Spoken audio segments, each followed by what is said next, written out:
সময় সংবাদের সঙ্গে আছে আমি শফিক মোহাম্মদ। নদীপথকে দিন দিন ভয়াবহ ঝুঁকিপূর্ণ করে তুলছে বালুবাহী শত শত অবৈধ জাহাজ। নিয়মনীতির তোয়াক্কা না করে অনুমোদন ছাড়াই অদক্ষ চালক দিয়ে চালানো হচ্ছে অনেক জাহাজ। এছাড়া সন্ধ্যার পর চলাচলে নিষেধাজ্ঞা থাকলেও তার তোয়াক্কা করা হচ্ছে না, ফলে যাত্রীবাহী জাহাজের সঙ্গে সংঘর্ষে প্রায়ই ঘটছে দুর্ঘটনা। চালকরা বলছেন নৌ পুলিশকে প্রতিটি ঘাটে নিয়মিত চাঁদা দিয়ে দিনের পাশাপাশি রাতের আধারেও জাহাজ চালানোর সুযোগ নিচ্ছে তারা। বাবুল হোসেনের ছবিতে মাহমুদ রাকিবের রিপোর্ট।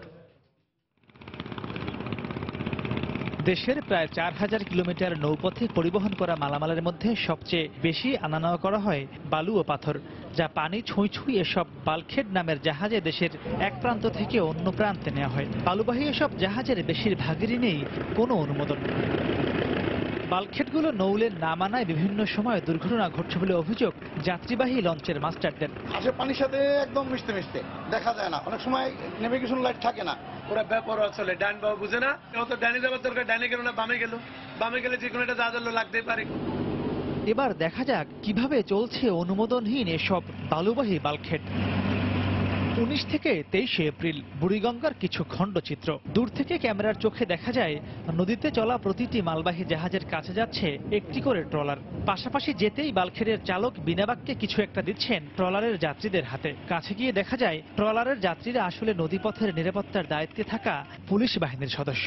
বাল্কহেডের চালকদের দাবি, এভাবেই কয়েক কিলোমিটার পর পর পুলিশকে টাকা দিয়ে তাদের নদীতে নৌযান চালাতে হয়। টাকা দিতে হয় পুলিশরে, টুঙ্গি বন্ধু যাইতে 800, 1000, 1200। ছেলে থেকে টাকা আসার পথে 7000 টাকা আসতে পারতাম, এখন লাগে 15000 টাকা, তাও হয় না। পুলিশ বলে কি নদী পথে চলতে গেলে দিতেই হবে।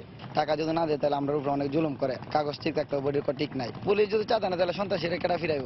এই ব্যাপারে আমি এখন কিছু বলতে পারবো না, আইজির সাথে আমার কথা বলতে হবে বলে তারপর বলবো। আসলে টাকা পয়সা ওইরকম কোনো ব্যাপার না, ব্যাপারটা হচ্ছে আপনার অবশ্যই কথা বলবো, সমস্যা নাই। একটু ক্যামেরা অফ করলে নাম তো জানি ওখানে, হ্যাঁ জানি। সন্ধ্যার পর বাল্কহেডগুলো নদীপথের জন্য আরো ভয়ঙ্কর হয়ে ওঠে, কারণ লাইটবিহীন বাল্কহেডের বেশিরভাগ অংশই পানির নিচে থাকায় 20 হাত দূর থেকেও তা চোখে পড়ে না। প্রতিদিন শুধু চাঁদপুর থেকেই ঢাকার টঙ্গী, গাবতলী ও সাভারের উদ্দেশ্যে ছেড়ে আসে এসব বালু ভর্তি কয়েকশো জাহাজ, যা নিয়ম না মেনে ও টহল পুলিশকে ম্যানেজ করে রাতের অন্ধকার ভেদ করে চলাচল করে মেঘনা ও বুড়িগঙ্গা সহ ঢাকা ও আশপাশের সব নদীতে। তবে ঝুঁকি আরো বাড়তে থাকে প্রায় একই সময়ে যখন সদরঘাট থেকে দেশের দক্ষিণাঞ্চলের উদ্দেশ্যে ছেড়ে আসতে থাকে এক এক করে যাত্রীবাহী লঞ্চগুলো। বালুবাহী জাহাজ চালকদের দাবি, আইন অমান্য করে রাতে চালানোর কারণে টহল পুলিশকে দিনের চেয়ে কয়েক গুণ বেশি চাঁদা দিতে হয়। সন্ধ্যার পর চালাইলে যদি কই যে না কাগজপত্র নাই, না থাকলে তাহলে 1000 টাকা দাও। যদি টাকা না থাকে তাই তেল দেওয়া লাগে, তেল দাও, টাকা নাই তেল দাও। নৌপুলিশ কর্তৃপক্ষ চাঁদার বিষয়টি স্বীকার করে পুরো সিস্টেমটাই বদলানো হবে বলে জানিয়েছেন। অভিযোগটা অমূলক বা 100% এটা যে ভিত্তিহীন এটা বলা ঠিক হবে না। সিস্টেম ডেভেলপ করতেছি, নৌ পুলিশকে যেন কোনোভাবে তারা সুবিধা দিয়ে কোনো সুযোগ না পায়। নদীপথে এই মুহূর্তে কত বাল্কহেড ও অন্যান্য মালবাহী জাহাজ চলছে তার সঠিক হিসেব নেই কোনো সংস্থার কাছেই। মাহমুদ রাকিব, সময় সংবাদ, ঢাকা। চাঁপাইনবাবগঞ্জের শিবগঞ্জে জঙ্গি আস্তানায় আর কোনো বিস্ফোরক আছে কিনা তা পরীক্ষা করে দেখবে বোম ডিসপোজাল ইউনিট। পুলিশ জানিয়েছে আত্মঘাতী বোমা বিস্ফোরণে নিহত জঙ্গি আবু কালাম সহ নিহত 4 জনের লাশ এখনো বাড়ির ভেতরে পড়ে আছে। বোম ডিসপোজাল ইউনিটের পরীক্ষা শেষে বের করে আনা হবে লাশগুলো। তবে নিরাপত্তার জন্য পুরো এলাকায় এখনো বহাল রয়েছে 144 ধারা। বাড়িটির চারপাশে মোতায়েন রয়েছে আইন শৃঙ্খলা রক্ষা বাহিনী। জেলার শিবগঞ্জের শিবনগরে একটি বাড়িতে জঙ্গিরা অবস্থান করছে এমন তথ্যের ভিত্তিতে মঙ্গলবার রাত থেকে বাড়িটি ঘিরে রাখে আইন শৃঙ্খলা রক্ষা বাহিনী। পরে সেখানে অপারেশন ইগল হান্ট পরিচালনা করা হয়। অভিযানের সময় জঙ্গি আবু কালাম সহ তার 3 সহযোগী সহ 4 জন আস্তানার ভেতরে আত্মঘাতী বোমা বিস্ফোরণে নিহত হয় বলে জানায় পুলিশ। বাসার ভেতর থেকে আহত অবস্থায় বের করা হয় জঙ্গি আবু কালামের স্ত্রী এবং সন্তানকে। তাদের চাঁপাইনবাবগঞ্জ সদর হাসপাতালে ভর্তি করা হয়, পরে সেখান থেকে স্থানান্তর করা হয় রাজশাহী মেডিকেলে। সুনামগঞ্জের বন্যা পরিস্থিতি অপরিবর্তিত রয়েছে, তবে আগামী দুদিন বৃষ্টিপাত না হলে পানি কমে আসবে বলে আশা করছে কৃষি বিভাগ। হাওরের 1.5 লাখ হেক্টর জমির ধান এখনো তলিয়ে আছে, এতে প্রায় 1.5 কোটি টাকার ক্ষতি হয়েছে। দুর্গত এলাকায় জেলা প্রশাসনের পক্ষ থেকে ত্রাণ বিতরণ করা হচ্ছে, তবে চাহিদার তুলনায় তা অপ্রতুল বলে অভিযোগ করেছে ক্ষতিগ্রস্তরা। হাওরে জাল ফেলে মাছ পাচ্ছে না জেলেরা। কৃষিকাজ এবং মাছ ধরা ছাড়া বিকল্প কর্মসংস্থান না থাকায় বেকার হয়ে পড়েছেন লক্ষাধিক মানুষ। এতে পরিবার পরিজন নিয়ে চরম বিপাকে পড়েছেন তারা।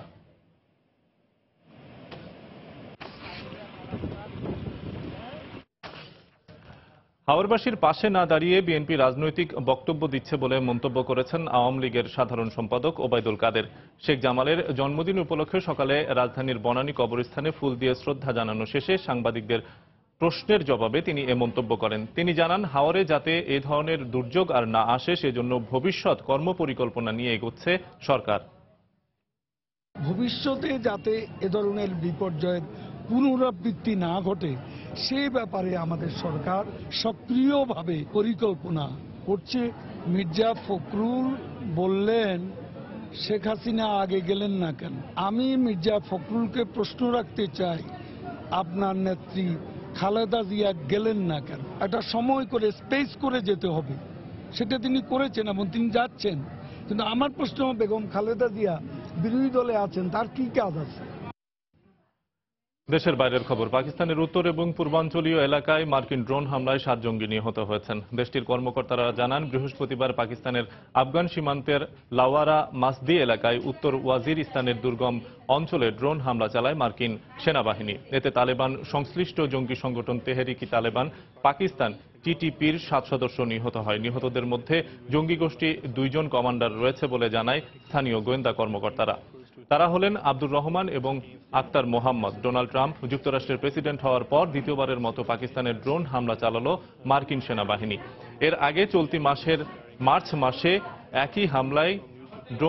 একই এলাকায় ড্রোন হামলা চালিয়েছিল তারা। তবে এতে বেসামরিক প্রাণহানির অভিযোগে বরাবরই ড্রোন হামলার নিন্দা জানিয়ে আসছে পাকিস্তানের মানবাধিকার কর্মী এবং সাধারণ মানুষ। আইপিএল এর খবর। পয়েন্ট টেবিলের শ্রেষ্ঠত্ব ধরে রাখার মিশনে আজ রাতে মাঠে নামবে কলকাতা নাইট রাইডার্স। প্রতিপক্ষ দিল্লি ডিয়ার ডেভিলস। আসরে 8 ম্যাচ শেষে 6 জয় ও 2 হারায় পয়েন্ট টেবিলের রাজত্বে আছে কলকাতার দখলে।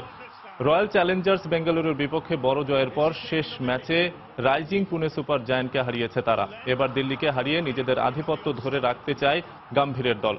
এই ম্যাচের আগে ইনজুরি নিয়ে খুব একটা চিন্তায় নেই তার। প্রতিপক্ষ দিল্লির মাত্র 4 পয়েন্ট নিয়ে টেবিলের তলানিতে থাকায় জয়ের ব্যাপারে আত্মবিশ্বাসী কলকাতা।